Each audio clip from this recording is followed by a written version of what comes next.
ఒక రోజు ఉదయం అడవిలో సందడి. ఒక పెద్ద రేట్ జరగబోతుందంట. ఏనుగు స్కూటర్ ఎంచుకున్నాడు, వేరు బైక్ ఎంచుకుంది. టైగర్ మాత్రం ఒక కారు ఎంచుకున్నాడు.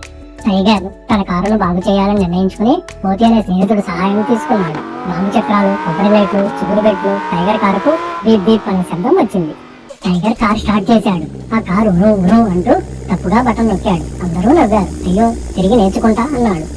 టైగర్ నిరుత్సాహపడలేదు. ప్రతిరోజు సాధన చేశాడు. నెమ్మదిగా డ్రైవ్ చేస్తూ వేగంగా నడిపాడు. పక్షులు చూసి గానం చేశాయి.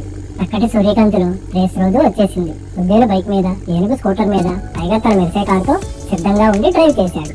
గుంతల రోడ్డు వచ్చింది. టైగర్ కారు నెమ్మదిగా పోయింది. కానీ అతనికి గుర్తొచ్చింది కారు మెల్లగా డ్రైవ్ చేయాలి అని. యాహూ అన్నాడు టైగర్. నది వద్ద అందరూ ఆగిపోయారు. బైక్ స్కూటరు నిలిచిపోయాయి. కానీ టైగర్ అతని కారును అరటి ఆకుల మీద తేలుతూ నది దాటి వెళ్ళాడు. మూతి మార్గంలో అరటి రొక్కలు వేసింది. కుందేలు జారిపడింది. టైగర్ నెమ్మదిగా డ్రైవ్ చేస్తూ కుందేలును పైకి లేపాడు. నువ్వు నిజంగా స్నేహితుడివే అన్నది కుందేలు. ఇంకొంచెం దూరం మాత్రమే మిగిలింది. టైగర్ టర్బో బటన్ నొక్కాడు. అతని కారు వేగంగా పరుగులు తీసింది. ఎవరూ అతని దగ్గరలో లేరు. టైగర్ గమ్యస్థానాన్ని దాటి గెలిచాడు.